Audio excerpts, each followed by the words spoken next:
நாடாளுமன்ற தேர்தலுக்கு முன்பு தாம்பரம் ரயில் நிலையத்தில் 4 கோடி ரூபாய் பறிமுதல் செய்யப்பட்ட வழக்கில் பாஜக மாநில பொருளாளருக்கு சிபிசிஐடி போலீசார் சம்மன் அனுப்ப உள்ளதாக தகவல் வெளியாகியுள்ளது.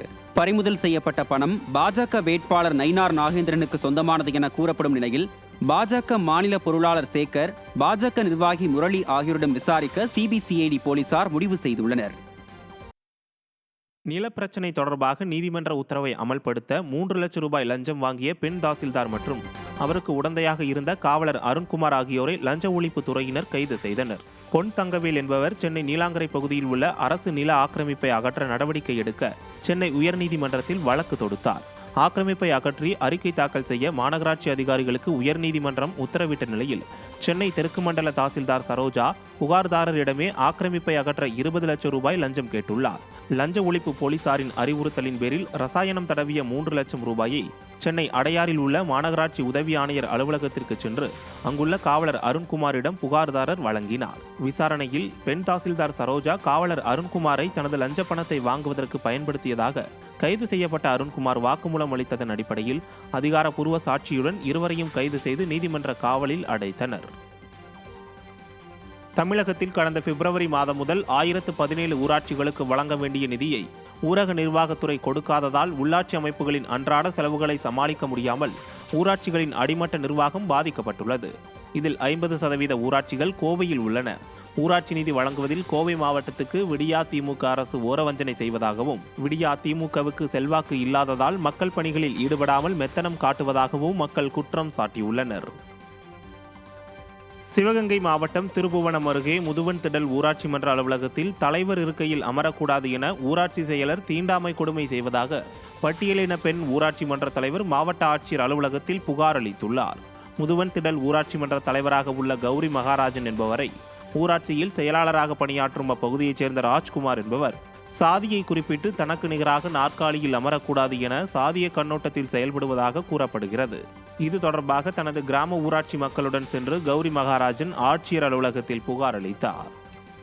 எனக்கு தொந்தரவு கொடுக்கறது ஏடி பஞ்சாயத்து தலைவர் கேசவதாசும் ராஜ்குமார் அண்ணனு தான் எனக்கு தொந்தரவு.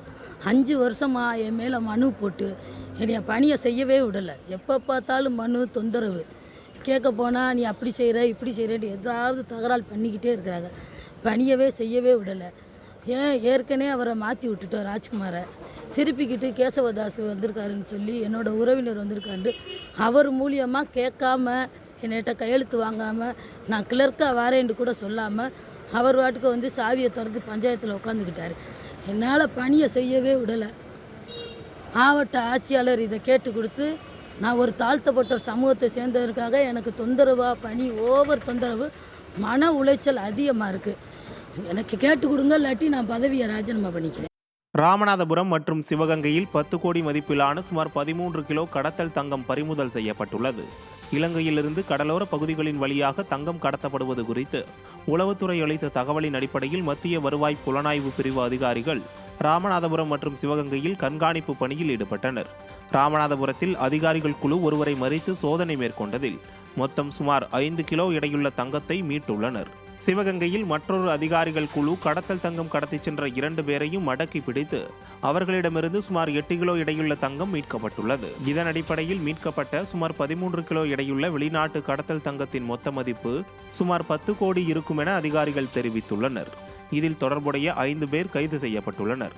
முதற்கட்ட விசாரணையில் கைப்பற்றப்பட்ட தங்கம் இலங்கையிலிருந்து கடலோர பகுதிகள் வழியாக இந்தியாவுக்கு கடத்தப்பட்டது தெரிய வந்துள்ளது. தமிழகத்தில் நகராட்சி, மாநகராட்சிகளில் செவிலியர் பணிக்கான காலி பணியிடங்களை நிரப்பி மக்கள் நலன் காத்திட வேண்டும் என கோரிக்கை எழுந்துள்ளது. நகராட்சி, மாநகராட்சிகளில் பணியாற்றும் சுகாதார செவிலியர்கள், மகப்பேறு உதவி செவிலியர்கள் கர்ப்பிணிகளை கண்டறிந்து அவர்களை கண்காணித்து பராமரிப்பது உட்பட பல்வேறு பணிகளை செய்து வருகின்றனர். ஆரம்பத்தில் 5000 பேருக்கு ஒருவர் என 2000க்கும் மேல் இருந்த செவிலியர்கள் தற்போது 15000 பேருக்கு ஒருவர் என்று 500 பேர் மட்டுமே உள்ளதாக கூறப்படுகிறது. மக்கள் தொகைக்கு ஏற்ப செவிலியர்களை நியமிக்காததால் வேலைப்பளு அதிகரித்து நகர்ப்புற செவிலியர்கள் மன உளைச்சலில் உள்ளனர்.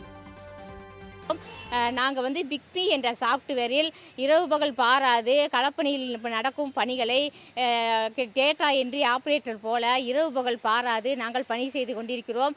ஆனால் தற்பொழுது ஏப்ரல் 2024 முதல் பிக்பி 3.0 என்று கொண்டு வந்து ஒரு கர்ப்பிணி மதர் வந்தாங்கன்னா அவங்களுக்கு ஃபோட்டோ எடுத்து அப்லோட் பண்ணி அந்த படத்தை 50 கேபிக்கு கம்ப்ரஸ் பண்ணி கொண்டு போய் அந்த ஃபைலில் சூஸ் பண்ணாதே நம்பர் வருது. அதே மாதிரி அவங்களுக்கு டாக்டர் முத்துலட்சுமி ரெட்டிக்கு பரிந்துரை செய்யணும்னா அதுவுமே அந்த ரேஷன் கார்டை வந்து அதே மாதிரி ஃபோட்டோ எடுத்து அந்த 50 கேபிக்கு லெஸ் 50 கேபிக்கு குறைஞ்சி அப்லோட் பண்ணி மறுபடிக்கும் அந்த ஃபைலில் பண்ணாதே அவங்க அந்த டாக்டர் முத்துலட்சுமி ரெட்டிக்கு பணத்துக்கு போகிறாங்க. எங்களுக்கு இவ்வளோ ஒரு கடுமையான பணிச்சுமை. நாங்கள் வந்து படித்தது செவிலியர் வேலை, ஆனால் நாங்கள் பார்த்து கொண்டிருப்பது டேட்டா கம்ப்யூட்டர் ஆப்ரேட்டர் வேலையை பார்த்து கொண்டிருக்கிறோம். கிருஷ்ணகிரி மாவட்டம் ஒசூர் கெலவரப்பள்ளி அணையிலிருந்து வெளியேற்றப்படும் தண்ணீர் துர்நாற்றத்துடன் குவியலாக நுரை பொங்கி செல்வதால் விவசாயிகள் கவலை அடைந்துள்ளனர். கெலவரப்பள்ளி அணையிலிருந்து தென்பெண்ணை ஆற்றில் 570 கன அடி தண்ணீர் வெளியேற்றப்பட்டு வருகிறது. இந்த நிலையில் தென்பெண்ணை ஆறு முழுவதும் ரசாயன நுரை செல்வதால் கரையோரங்களில் பயிரிடப்பட்டிருந்த முட்டைகோஸ், கொத்தமல்லி உள்ளிட்ட பயிர்கள் நாசமாயின. கெலவரப்பள்ளி அணையின் பிரதான கால்வாயிலும் வெண்மேக கூட்டங்கள் தரைக்கு வந்துவிட்டதோ என்று தோன்றும் அளவுக்கு ரசாயன நுரை நிரம்பி வழிகிறது. இதனால் ஒசூரில் 8000 ஏக்கர் விளைநிலங்கள் பாதிக்கப்படும் சூழல் உருவாகியுள்ள நிலையில் கர்நாடகாவிலிருந்து கெலவரப்பள்ளி அணைக்கு வரும் தண்ணீரில் ரசாயன கழிவுகள் கலப்பதை தடுக்க விடிய அரசு எந்த நடவடிக்கையும் எடுக்கவில்லை என விவசாயிகள் குற்றம் சாட்டியுள்ளனர்.